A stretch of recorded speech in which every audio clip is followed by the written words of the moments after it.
ভারী বর্ষণে আবারও পাহাড় ধসের ঘটনায় কক্সবাজারে গভীর রাতে ঘরের ভেতর ঘুমন্ত অবস্থায় মাটিচাপা পড়ে প্রাণ হারিয়েছে আপন দুই চাচাতো ভাই বোন। অন্যদিকে টানা বৃষ্টি আর পাহাড়ি ঢলে চকরিয়া ও মাতামুহুরী উপজেলার বিস্তীর্ণ এলাকা প্লাবিত হয়ে পানিবন্দী হয়ে পড়েছেন হাজার হাজার মানুষ।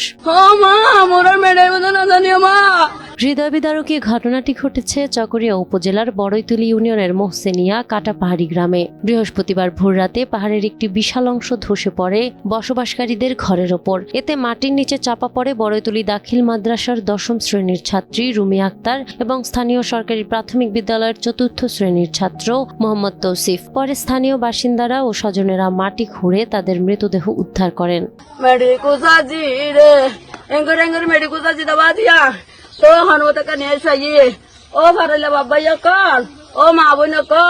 ও মোতারা মারে ও ডাকি দে আর গা বাই নাই হুইনে দে এ বাই নাই আয়রা দুয়ার বাই যাই মা নেলি না ভারি দে ও তা নেলি না ভারি দে পুরা দুয়ার নেলি না ভারি তোরা এ টইনছিরি হাগসিরি গল আর বাসা।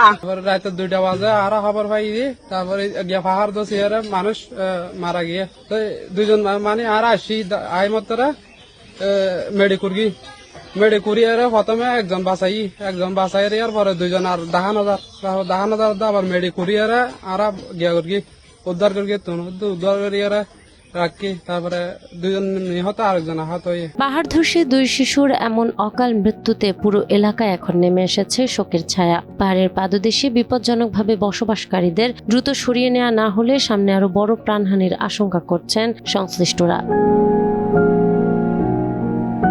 নাহার বৃষ্টি, টাইমস টুডে।